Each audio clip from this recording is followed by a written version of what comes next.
Bonjour, ici CryptoAli, j'espère que vous allez bien aujourd'hui. 23 octobre, lundi, bonne semaine à tous. Alors, 10 000 milliards de dollars seront injectés dans le XRP Ledger depuis le marché de la conservation des actifs numériques chez Betaco. Je vous l'ai dit, les institutions, ils vont mettre leur argent quelque part pour que ce soit en sécurité et ils vont le mettre chez Betaco. Betaco, Ripple ont acquéri ça. Alors, à date, avec 477 réponses, je vois qu'il y a 76% du monde qui ont dit vrai. Et la réponse est vraie. Et ça vient de la bouche de l'autre que Brad Garlinghouse. Écoutez. L'environnement macro autour de la conservation des actifs numériques devrait avoisiner les 10 000 milliards de dollars d'ici 2030. Inévitablement, les gens auront besoin d'un endroit sûr et Les institutions, ils vont mettre, les gens comme moi et vous vont mettre notre argent dans des institutions bancaires et eux, ils vont la conserver, comme par exemple dans un gardien de sécurité qui s'appelle Betaco. Et c'est comme ça que le prix va coûter cher parce que les institutions vont acquérir une tonne d'XRP. Et c'est pour cela que le prix qu'on voit présentement, si on peut aller sur la charte, le prix qu'on voit présentement de 53 centimes, 02, 53 centimes 02 plutôt, n'est pas le prix qui devrait être le bon prix. Vous comprenez? Ce prix-là est temporaire et sont en train d'accumuler ici beaucoup d'XRP. Objectif court terme, 66 centimes. All right? CryptoAli, abonnez-vous à ma chaîne si ce n'est pas déjà fait et n'oubliez pas que la crypto, c'est dangereux. Et si vous voulez la protéger à tout prix et pas la perdre, mettez-la sur une clé DCEN. Vous pouvez mettre votre pouce ici et ça va scanner votre empreinte. Puis en passant, ça peut être utilisé aussi pour votre femme, vos enfants, avec leur propre empreinte. OK? Nouvelle de Ripple. J'ai trouvé la solution à mon problème pour mon AI. J'ai le même, mais maintenant, avec l'extension, je suis capable de traduire directement sur Twitter. Plus besoin de faire une demande, d'aller sur leur site ou un courriel. Alors pour l'instant, très satisfait. J'ai travaillé là-dessus pour trouver comment faire et j'ai trouvé. Petite vidéo, 2 minutes 22, qui nous montre, qui nous parle de la liquidité. Okay, la liquidité, c'est quoi? C'est très important de savoir. On va aller voir Brad Chase, qui est responsable des produits de la liquidité. Regardez bien ça.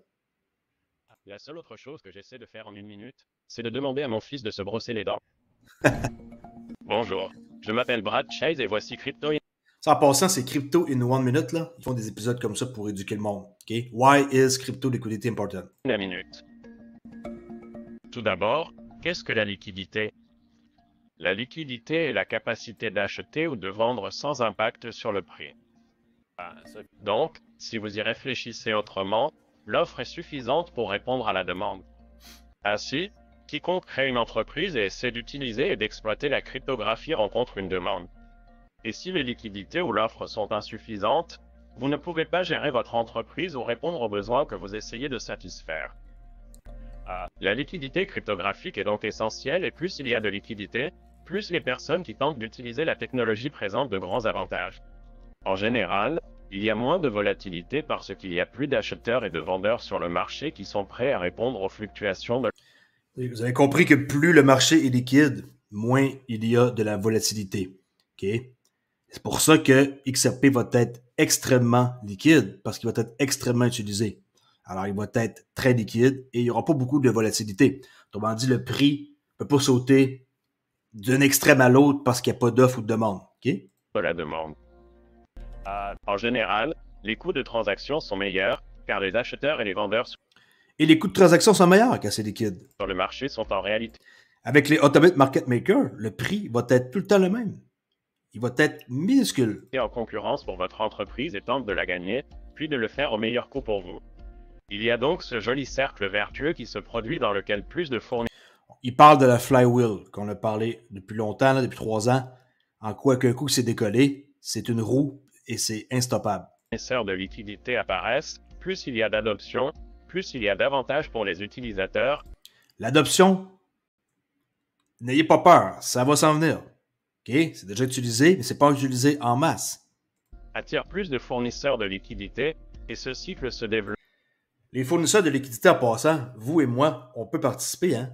Vous avez 500 XRP, 1000, 10 000, vous allez pouvoir les mettre dans la liquidité pool, qui est un pool de liquidité, et vous allez pouvoir avoir un retour par rapport à ça. Développe et se développe et se développe. La liquidité est donc extrêmement importante pour la cryptographie. Okay, même s'il y a des risques de perte permanente, au bout de la ligne, si vous êtes patient, vous allez toujours finir par être en positif si vous attendez. Mais oui, vous pouvez avoir des pertes permanentes, c'est-à-dire être légèrement en perte et par la suite remonter. Ça, on en parlera dans d'autres vidéos, mais que les Autobit Market Makers soient en marche. Une vidéo nouvelle sur Ripple, sur leur page d'accueil, qu'on va voir cette femme-là qui va nous parler d'un court extrait de 1 minute 38. Regardez bien ça. Anciennement connu sous le nom de ODL. Maintenant, on appelle ça les paiements. Okay? Paiement de solution. Avant, on disait ODL, On Demand Liquidity. Checkez bien ça. La technologie blockchain peut paraître compliquée. Je suis ici pour vous montrer que ce n'est pas le cas. Bonjour, je m'appelle Pegasus Tanier et je suis responsable des produits de paiement. Bon, pourquoi qu'elle parle vite, là? Habituellement, c'est pas vite de même, c'est pas grave. Okay. Ripple. Ce que je trouve fascinant, c'est que des milliards de dollars de valeur traversent les frontières chaque... Bon, ça s'est ajusté. Des trilliards de dollars voyagent dans ces fameux couloirs-là, là, les paiements de solutions. Chaque année. D'ici 2030, il devrait atteindre 300... D'ici 2030. Pourquoi je vous parle tout le temps de 2030? Regardez, 300 trilliards de dollars. Juste pour les paiements transfrontaliers, on parle pas là de l'immobilier, les dérivés, tout ça, c'est en plus de ça. Alors 300 trilliards, c'est des peanuts. Ça va être bien plus gros que ça. 300 000 milliards. Malgré cette croissance, les paiements mondiaux sont souvent coûteux, longs et sujets aux erreurs. Heureusement, chez Ripple, nous changeons la façon dont la valeur évolue dans le monde. Nous utilisons la technologie blockchain et les actifs numériques pour permettre des paiements plus rapides, plus abordables et plus transparents pour nos clients et leurs clients. Voici comment cela fonctionne. Supposons qu'une entreprise souhaite envoyer des livres sterling du Royaume-Uni aux Philippines. Tout d'abord, il demande une cotation de change sur les prix et les taux de change. L'entreprise reçoit le devis, l'approuve, puis soumet les instructions de paiement. Un actif numérique agit comme une monnaie relais passant du Royaume-Uni aux Philippines. Le bridge. XRP, c'est un bridge. Il est ensuite converti en devise locale via le réseau mondial de partenaires de Ripple. Pouf, 3 secondes, c'est fait. Frais, 3 zéros pour la virgule. Le destinataire reçoit ensuite le montant exact qui lui est indiqué en pesos philippins en temps réel. C'est si simple. Et lorsque vous êtes prêt à évoluer vers de nouveaux corridors, le réseau de paiement mondial de Ripple vous donne accès aux principaux marchés et devises, dont beaucoup étaient traditionnellement... Le liquidity hub que les gens vont utiliser, où est-ce qu'ils vont pouvoir faire toutes leurs transactions, leurs plateformes que Ripple ont créées. C'est ça qu'elle parle. difficile à atteindre.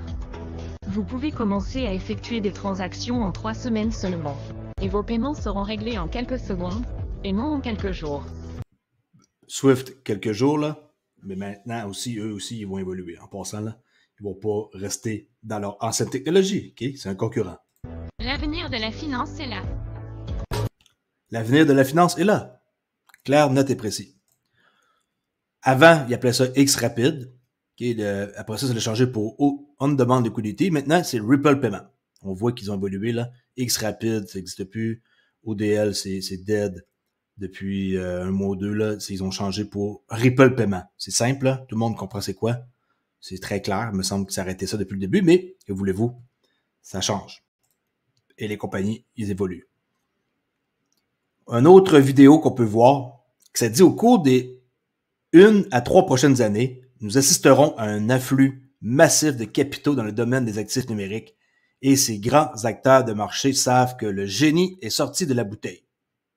Qu'est-ce que ça veut dire tout ça? Regardez bien. Les institutions financières, qu'elles soient traditionnelles ou non, je pense que cela ouvre le dialogue et que de plus en plus de régulateurs comprennent que le génie ne peut pas être remis dans la bouteille. Même si le génie ne peut pas être remis dans la... Quand une technologie doit arriver, c'est inarrêtable, on ne peut pas la stopper. Hein, le génie qui sort de la bouteille, c'est fini. Tu dois faire ton vœu, tu sais. bouteille. Je pense qu'il est important d'avoir une vision globale de la blockchain. Ça, c'est Treasure là, de Ripple, OK? Le génie est sorti de la bouteille, La blockchain est sur le marché et elle est appliquée au monde d'aujourd'hui. Marcus Treacher, Executive Chairman pour Real-Time Growth Settlement Global. On a toute qu'une équipe derrière Ripple. Quand on passe à ça, là, c'est fou. Cela a un impact assez important et à mon avis, il y aura un impact modéré On voit un peu son historique, là, qui c'est un montage vidéo que quelqu'un a fait, là. et important. Il y aura un impact modéré et important en appliquant la technologie blockchain qui est disponible dans le commerce pour améliorer certains des traitements dont disposent aujourd'hui les sociétés financières. Mais la grande valeur réside dans l'anticipation du moment où la technologie deviendra suffisamment mature pour repenser et redéfinir la Mais que ce soit mature. Alors, si vous voulez attendre jusqu'en 2030, c'est le meilleur choix. Ça ne veut pas dire que c'est 2030 nécessairement. Ça peut être 2028, 2027, 2029. Ça, on ne sait pas. Mais ça doit être mature. On est loin d'arriver à maturité. On est tout au tout début. On est comme un bébé, là. On est très, très loin de la maturité. manière dont l'argent est détenu, déplacé et utilisé. Et redéfinissez la façon dont l'argent est détenu. Our money is owned, moved and utilized. Là, on voit un montage là, qui va être au ralenti. Déplacé et utilisé. Certains des régulateurs et décideurs politiques N'oubliez pas, l'Internet des choses, là, maintenant, c'est l'Internet de la valeur. C'est ça le futur. Tout va voyager, mais à une vitesse encore plus rapide qu'avant avec les blockchains. Puis, maintenant, on transfère de la valeur au lieu de choses. les plus critiques de l'écosystème ont reconnu qu'il était là pour rester. They've started to talk about tokenization and the idea that blockchain and DLT is going to be used. Oui, les blockchains et le DLT vont être utilisés, tout va être tokenisé. On se répète, mais il y en a qui ne comprennent pas et il y en a qui pensent que on dit juste ça pour le fun. Plateforme Ripple CBDC, le monsieur qui est présent, qu'on voit ici assis, s'occupe de tout qui est des CBDC. James Wallace, c'est le dirigeant chez Ripple par rapport au CBDC. Très, très, très sympathique. Regardez bien sa vidéo. Hop. C'est parti.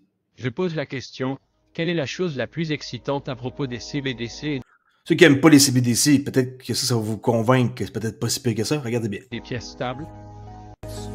En un mot, l'innovation. Je m'appelle James Wallace et je dis Ceux qui veulent aller contre l'innovation, je suis désolé pour vous de vous dire ça, mais arrêtez de stopper l'innovation. Ah, moi, je vais pas payer avec ça. Ah, ben, je vais garder mon argent papier ou peu importe. Ah, quelqu'un n'aura plus. Qu'est-ce que vous allez faire? C'est ça. Il faut arrêter de lutter contre l'innovation. OK, c'est peut-être pas si bien que ça. Mais qu'est-ce qu'on peut faire? On peut rien faire. Vous n'êtes pas dans des positions pour essayer de dire aux autres que vous allez faire le contraire. Il n'y a personne qui va faire le contraire. Et c'est comme ça que ça fonctionne. Les CBDC sont bel et bien là et ils vont être implantés. dirige la CBDC chez Ripple. Vous savez peut-être déjà que plus de 90% des banques Les gens, en passant, ça chiale tout le temps pour n'importe quoi. Puis, un jour ou l'autre, ils finissent par adopter la technologie qui s'en vient. Tout ce qui s'en vient, vous allez adopter, puis c'est comme ça que ça va fonctionner. Vous allez pouvoir rien faire d'autre que ça, que d'accepter, au lieu d'essayer de ne pas vouloir utiliser des CBDC parce que vous êtes contre ça, là. centrales du monde entier explorent désormais les 90% des banques centrales explorent les CBDC. C'est pas 5%, 90%. S'ils explorent, il y a une raison. C'est parce qu'ils vont implanter. CBDC. Les CBDC sont motivés par de nombreux facteurs, notamment le déclin des espèces, l'amélioration de l'efficacité des paiements, la réduction des coûts et le désir d'innover dans la manière dont l'argent est utilisé. La plateforme CBDC de Ripple est votre guichet unique pour la création de monnaie numérique, conçue pour la frappe, la gestion, la transaction et le rachat de CBDC et de pièces stables. Voici comment cela fonctionne. Premièrement, les API standards permettent une intégration transparente de la plateforme CBDC dans les systèmes existants de la banque centrale. Cela permet à la banque de tirer parti de son infrastructure actuelle. Les banques centrales peuvent ensuite créer leur CBDC sur une version privée du grand livre.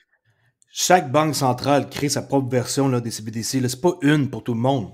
Il y a une plateforme que Ripple ont créée pour ça. Et ils vont créer leur propre CBDC sur le ledger privé. OK?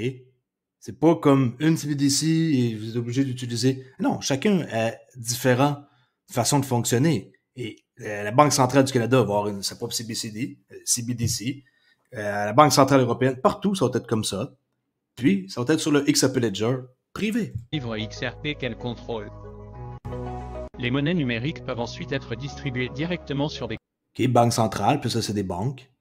Et ça doit être distribué à des comptes autorisés. comptes autorisés, soit par l'intermédiaire de banques commerciales, soit directement dans les portefeuilles des Soit dans une banque commerciale ou directement dans un portefeuille de particulier. consommateurs.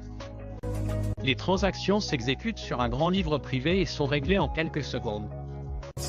Tout cela se fait dans un environnement réglementé et sécurisé. La plateforme Ripple CBDC permet également la destruction sécurisée de devises.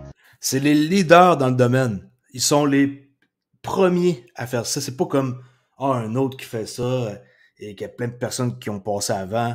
C'est les leaders. C'est eux qui ont inventé ça. Donnant à la banque un contrôle total sur la masse monétaire. Les banques vont avoir un contrôle sur la masse monétaire. C'est ça que les gens n'aiment pas, c'est qu'ils vont avoir un contrôle, les banques, sur nous.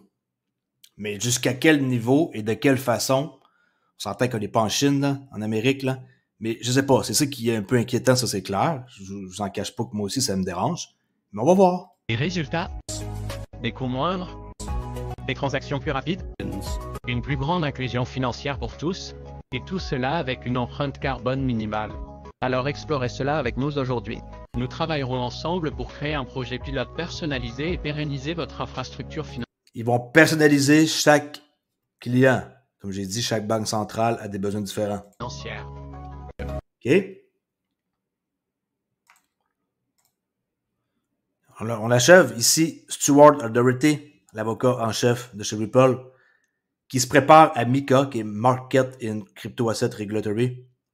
Il se prépare à opérer non seulement dans l'Union européenne, mais aussi Royaume-Uni, Singapour, Dubaï, Brésil, pour se conformer aux réglementations légales. Ils font tout pour être légal. Ils sont loin d'être une compagnie qui essaie de faire des trucs et des magouilles. Au contraire, ils participent à tout et ils sont toujours en train de vouloir être legit. Écoutez bien qu'est-ce qu'il va dire. Il a également ouvert un bureau en Irlande l'année dernière. Nous avons des demandes en attente auprès de la Banque centrale d'Irlande, à la fois pour une licence de fournisseur de services d'actifs virtuels et une licence de monnaie électronique. Nous travaillerons avec le régulateur et, espérons-le, lui prouverons que nous sommes équipés, du point de vue de la réglementation et de la conformité, pour fonctionner sous sa supervision. Et j'espère qu'une fois que nous aurons obtenu cette licence, nous pourrons l'utiliser non seulement pour opérer en Irlande, mais aussi pour faire passer cela par l'UE. Nous faisons la même chose au Royaume-Uni. Enfin, je ne pense pas que ce soit il y a quelques semaines, nous avons reçu notre licence d'établissement de paiement majeur de l'autorité monétaire de Singapour. Ouais, il y a quelques semaines, ils ont maintenant une licence à Singapour. Nous espérons obtenir l'autorisation à Dubaï avant la fin de l'année. Dubaï avant la fin de l'année. N'oubliez pas que l'Angleterre, c'est la place, c'est le hub pour la crypto dans le monde entier. Nous avons un accord avec la Banque centrale du Brésil pour y faire des affaires. Nous opérons sous une supervision réglementaire via une coentreprise au Japon. Vous voyez comment est-ce qu'ils sont implantés? C'est fou. Irlande, Angleterre, Singapour, Hong Kong, Dubaï, Brésil, États-Unis, ça va être les derniers. Ils sont toujours en train de mettre des bâtons dans les roues. Mais maintenant que XRP n'est pas une sécurité, pour ceux qui se demandent encore, là, depuis le 13 juillet en passant, date facile à retenir, 13 juillet 2023, XRP n'est pas une sécurité. Et la seule qui a d'ailleurs une régulation et une clarté. Voilà donc pour les ventes sur les marchés secondaires comme Binance, etc., on est legit. Personne d'autre a ça. Il y a Bitcoin qui ont ça, mais ça n'a pas été comme dit par la cour, mais ils ont ce genre de clarté-là. Direction à suivre pour le... qui est classé comme une commodité. Bon. On finit ça ici avec 39 pays prêts à rejoindre le BRIC en 2024. OK, c'est pas 39 maintenant. Au total, 45 pays avaient exprimé leur intérêt à rejoindre BRIC avant le 15e sommet de Johannesburg en août. Dans un geste historique, les BRICS ont accueilli cette année 6 nouveaux pays sur 45 candidatures. Au total, 22 pays ont officiellement envoyé leur candidature pour rejoindre les BRICS. Okay, ceux qui ne savent pas c'est quoi, Brésil, Russie, Inde, China, South Africa, tandis que 23 autres pays ont exprimé de manière informelle leur souhait de rejoindre le groupe. Les BRICS ont envoyé des invitations à l'Arabie Saoudite, les Émirats arabes, l'Argentine, l'Iran, l'Égypte et l'Éthiopie. Eux, maintenant, ils font partie de BRICS. Ça s'appelle ça BRICS+, et ils vont être dans l'Alliance à partir du 1er janvier 2024.